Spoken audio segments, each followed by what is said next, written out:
Have you ever finished an exercise session feeling more drained than invigorated? Or perhaps experienced a strange flutter in your chest that you just brushed off? Many of us, especially as we get a bit older, commit to staying active, which is wonderful. We lace up our shoes, hit the gym, or even just tackle the garden with gusto, all with the best intentions. But what if some of the very activities we believe are strengthening our hearts are actually, subtly, putting them under undue stress? It's a painful reality that sometimes our enthusiasm can lead us down paths that aren't quite right for our changing bodies. We push ourselves, thinking more is always better, or that we need to keep up with our younger selves, without truly understanding the quiet signals our hearts are sending. The truth is, not all exercises are created equal, particularly when we reach a certain age. Our cardiovascular system, while incredibly resilient, becomes more sensitive to sudden demands, prolonged strain, or intense bursts of effort. What might have been a perfectly safe workout in our 30s or 40s could, without modification, become a silent source of strain on our hearts in our 60s and beyond. It's not about stopping exercise altogether. Far from it. It's about being smarter, gentler, and more attuned to what our body truly needs. In this video, we're going to dive into 5 common exercises that, while seemingly harmless, can slowly be damaging your heart if you're not approaching them with caution and the right knowledge. My hope is that by the end of our chat, you'll feel empowered to make safer, more heart-friendly choices. And please, make sure to watch to the very end, because I have something that might truly surprise you. Now, let's start with the first exercise that often catches people unaware, and that's sudden, high-intensity bursts of activity without proper preparation or a solid fitness base. Think about it sprinting up a flight of stairs, trying to keep pace with a much younger grandchild during a quick game of tag, or suddenly pushing yourself to cycle as fast as you can for a short burst on your exercise bike, even if you haven't been doing regular, sustained cardio. The immediate thought is often, I'm just getting my heart rate up. That's good. Right. And yes, getting your heart rate up is part of a healthy workout. But the key word here is sudden and unprepared for someone over 60, especially if you have any underlying heart conditions that you might not even be aware of. These rapid, explosive movements can put an immense and sudden strain on your cardiovascular system. When you go from a state of relative rest to an intense burst of activity, your heart has to work incredibly hard, incredibly fast, to pump blood to your muscles. This sudden demand can cause a sharp spike in blood pressure and heart rate if your arteries aren't as elastic as they once were, or if there's any plaque buildup. This sudden surge can be problematic. It's like flooring the gas pedal in an older car that hasn't been properly maintained. You risk blowing out the engine instead of a gradual increase in demand. Your heart is hit with an emergency, and it might not be able to cope efficiently, leading to potential arrhythmias, chest pain, or worse. So, what's the safer alternative? It's all about thoughtful, gradual progression and consistency rather than intensity. Instead of those sudden sprints, opt for steady-state cardio activities like brisk walking, swimming, or cycling at a moderate pace where you can still hold a conversation, but you feel your heart working.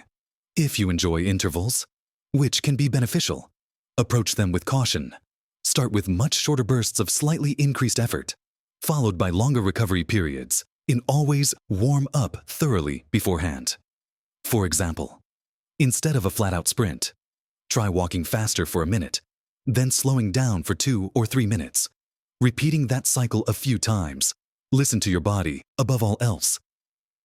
If you feel dizzy, excessively breathless, or experience any chest discomfort, stop immediately. Your heart needs to be eased into activity, not shocked. Remember, the goal is long-term heart health, not short-term bragging rights. It's about sustainable effort, not sudden, risky bursts. Now that we've explored the dangers of sudden high-intensity bursts, let's move on to another common exercise pitfall that can unknowingly put your heart at risk. Next up, let's talk about heavy lifting, particularly when combined with the Valsalva maneuver, which is holding your breath while exerting force. Many people, men and women alike, understand the importance of building and maintaining muscle mass as we age. And that's absolutely correct. Strength training is vital for bone density, metabolism, and overall independence. However, the way we lift weights can be critical for heart health.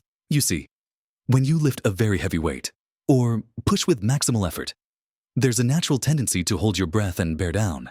This is the Valsalva maneuver. It's a trick our body sometimes uses to stabilize the core during heavy exertion.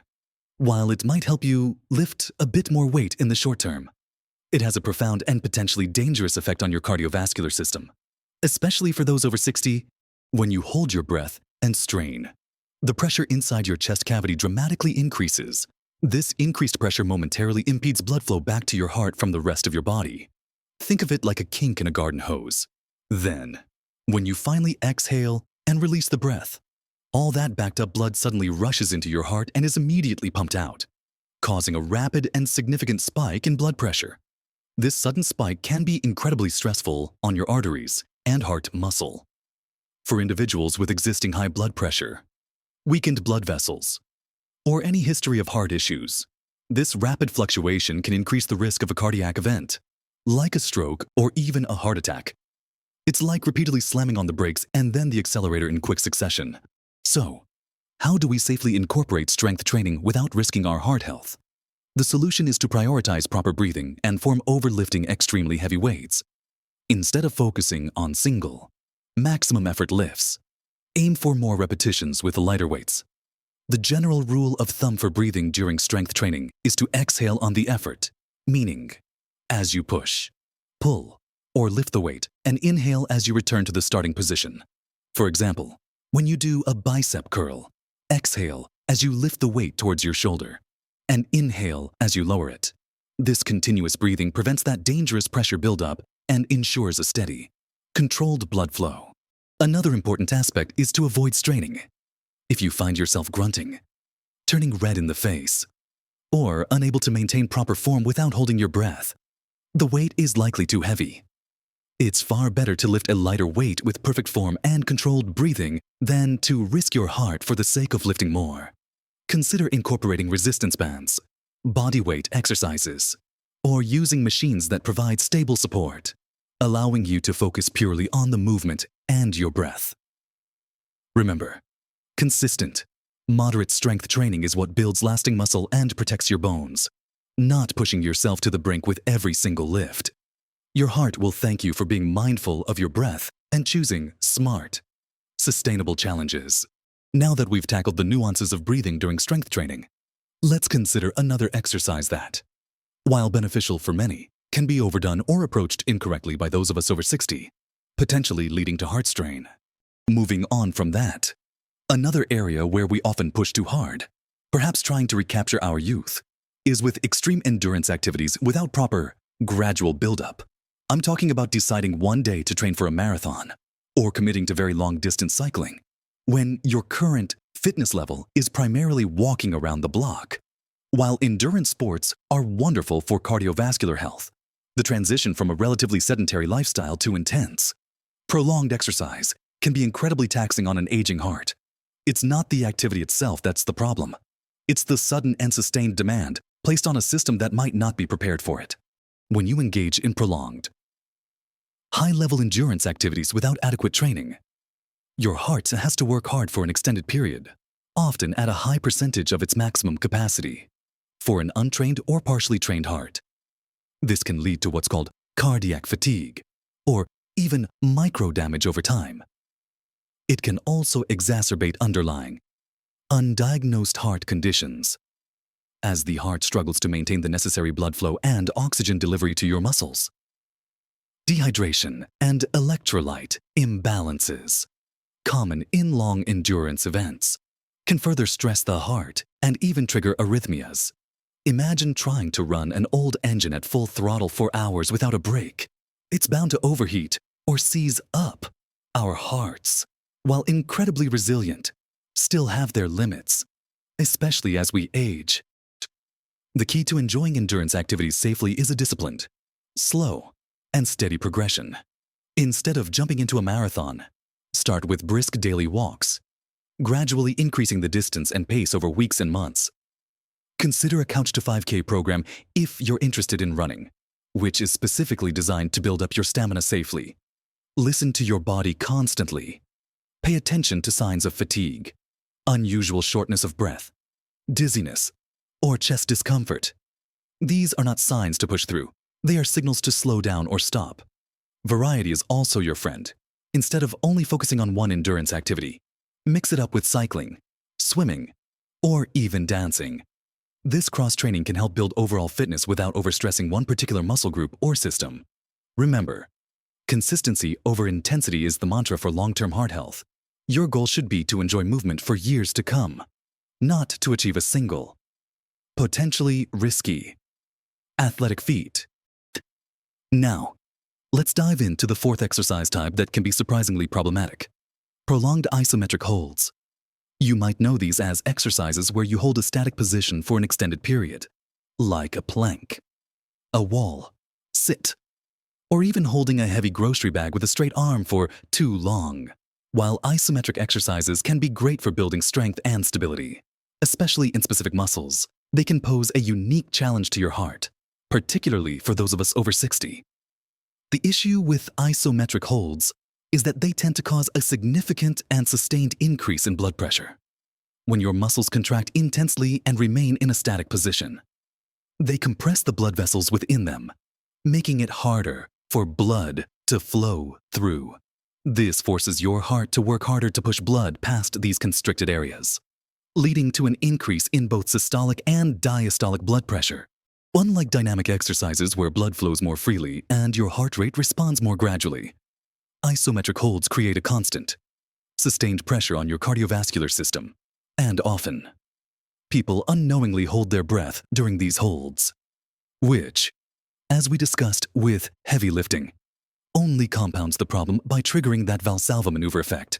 This combination of sustained muscle contraction and breath holding can lead to sharp and potentially dangerous spikes in blood pressure, which can be particularly risky if you already have hypertension or other heart conditions.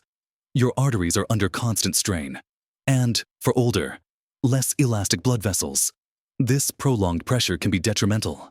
So, how can you safely incorporate isometric strength building into your routine? The answer lies in modification, mindful breathing, and duration.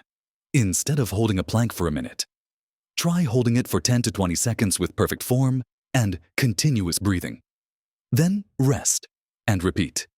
You'll still get the benefits for your core strength without the sustained pressure on your heart. For wall sits, don't go as deep or hold for as long. And always remember to breathe deeply and steadily through the exercise.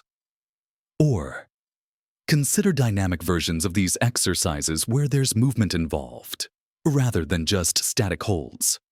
For example, instead of a static wall sit, try slow, controlled squats where you move through the full range of motion. It's also crucial to remember that isometric exercises might not be suitable for everyone, especially if you have uncontrolled high blood pressure or a specific heart condition. Always listen to your body. If you feel lightheaded, dizzy, or experience any discomfort, stop immediately. Focus on quality of movement and breath control over the duration of the hold. A shorter, properly performed isometric exercise with controlled breathing will be far more beneficial and safer for your heart than straining through a longer hold. Your heart needs a steady flow, not a pressure cooker situation. Now, let's move on to our fifth and final exercise type that needs careful consideration for heart health as we age. Finally, let's talk about competitive, high-impact sports, especially those involving sudden stops, starts, and unpredictable bursts of activity. I'm thinking about pickup basketball games, intense tennis matches, or even very vigorous racquetball sessions, particularly if you haven't been consistently training for that specific activity. While the camaraderie and fun of these sports are undeniable, the unpredictable nature and the high demands they place on your cardiovascular system can be a hidden risk for people over 60 in these types of activities. You often go from walking to a full sprint in an instant, or make sudden directional changes, or swing with maximum effort. Your heart rate can jump from moderate to near maximum in seconds, then drop, then spike again, all in an unpredictable pattern. This roller coaster effect is quite different from a controlled run or swim for an aging heart, which might not have the same immediate responsiveness or resilience as a younger one. These rapid, unexpected changes in demand can be very stressful. This sudden bursts of activity can lead to the same kind of pressure spikes we discussed with high-intensity intervals, but magnified by the competitive drive that often makes us push harder than we might otherwise. There's also the increased risk of falls, injuries, and joint stress that can sideline you from activity altogether. Furthermore, in the heat of competition, it's easy to ignore early warning signs from your body, pushing through fatigue or discomfort that you might heed during a solo workout. It's like asking an older, well-loved car to suddenly perform like a race car on a winding track without any preparation.